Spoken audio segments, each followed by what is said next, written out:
was the greatest team effort of all time. I would agree. And it's a beautiful thing. Yes. So I'll start with the first part, and then y'all just jump in. So I remember this chorus. We were at the end of a Sunday service, and everyone was down front for prayer, and we wanted to keep the room kind of like quiet and just still play over people. And so we were just playing a chord progression for probably 5 to 10 minutes, and I just got this chorus to me. And so I remember as soon as we were done, I ran off the platform. I remember that. You into literally the back, ran. Slammed my office door and just made a voice memo of that so I wouldn't forget it.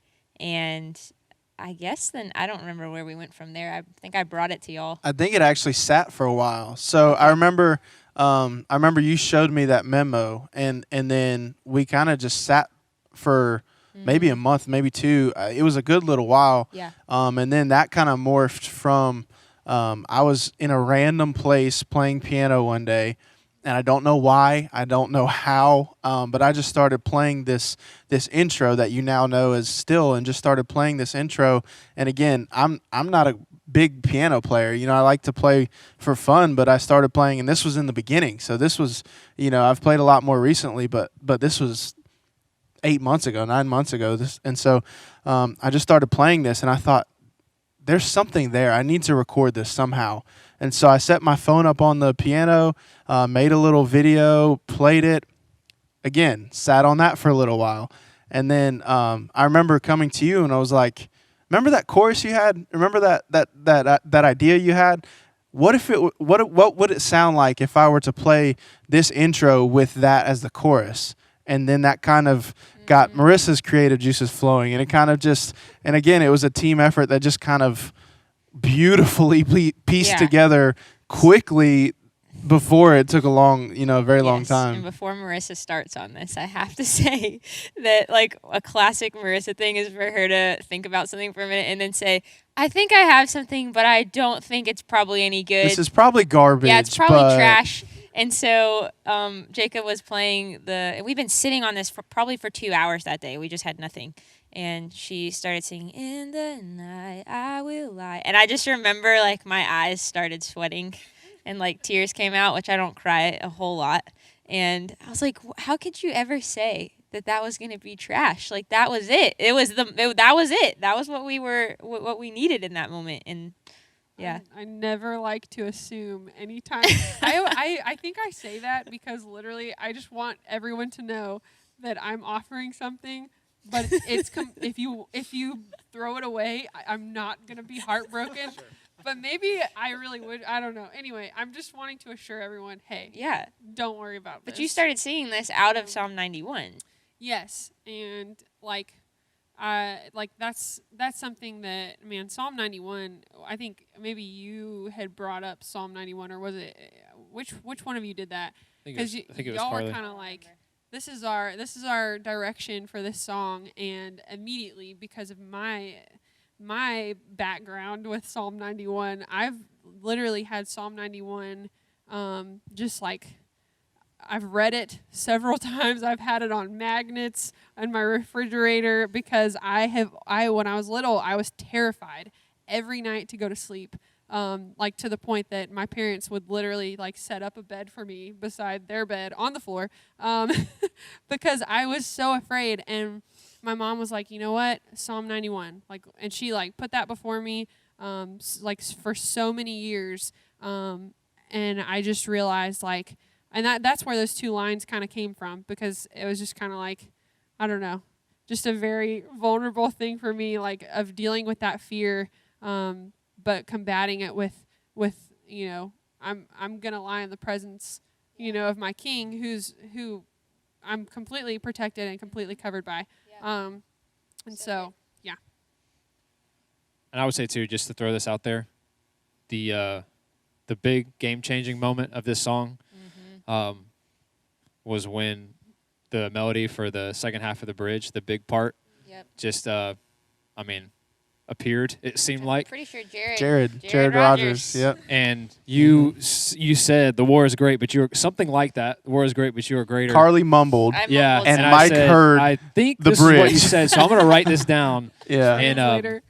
Well, There I you even go. said, I was like, yeah, I don't know what we could say there. And Mike's like, what do you mean? You just said Yeah. it. Yeah, And I was like, no, I you did. got Can it. you I was tell like, me that's what I it. said? Yeah.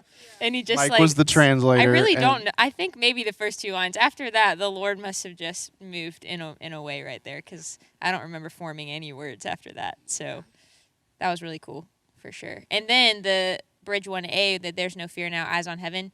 We'd been sitting on that from another song. Yeah, Eyes on Heaven was a part of a song that we had worked on that we ended up throwing in the garbage because, Yeah. it just They're not all it winners. didn't cut it. It didn't cut it. But that line, the line survived. It was And- perfect for Yeah. that. I think something about because I think so often as songwriters, like especially like worship songwriters, like we're so afraid to get out of the like progression of like verse, chorus, second verse, chorus, maybe another chorus, bridge, and then chorus again. But like the fact that we literally have two bridges is so like crazy, but I honestly kind of was nervous about like when we brought it to our church, like are they gonna be in for two whole bridges, like what is this gonna look like? And I've literally like I've been in the service where Carly and Jacob were leading it, and also like seen it from the stage as well, where like as soon as that bridge, the war is great but you are greater comes in, It's like a lift. everyone lifts their hands. They're like, Like a lift. like, Yeah. It explodes. Whoa. Yeah. Yeah. Which is The a room, fear. the which room explodes. It was a fear as a songwriter. Like Yeah. we would lose them, and especially even the fact that a female singing the entire song, and then you flip it, and now a guy singing. Yeah. It was. We were worried it would get lost in translation, but it did the opposite. Yeah, it did the opposite, so and it was powerful. Yeah. This song wrecks me every time. And I think for where we find ourselves right now, like in the world and just what's going on, like Psalm 91, like there's no fear. Put your eyes on heaven. Like if our eyes are fixed on Jesus, like the author, creator, the solution to everything, like we have nothing to be afraid of. And This was written in July of 2019, yeah, and it's perfect for the moment that we find ourselves in today. yeah, for sure. I would say like the line that sticks out to me the most in this song is "The war is great, but you are greater. You're my peace and my defender." Not only where that song or where that line takes the song musically, and as someone standing in the congregation and getting to listen and sing along with something so powerful, but just what that means, and that idea that, man, yeah, the war is great. What we deal with and what we face and the things that we walk through life, and we struggle, and it's hard. It sometimes feels like we're at war with the things around us. But to know in the midst of that war that there is something, and namely someone, Jesus, who is greater than what we are walking through. And man, that is something to hold on to in the middle of the storm, and that's something that will hold you steady in the midst of things when things fall apart. And man, that's just huge, and to know that God, you're my peace and my defender, that you're going before me, you're defending me, and you're my peace in the madness and in the chaos. And so, man, if you could put that on a tombstone, or you could put that on your Instagram bio, right? Like A billboard. life is hard, but Jesus is greater and bigger than anything else that I can face. So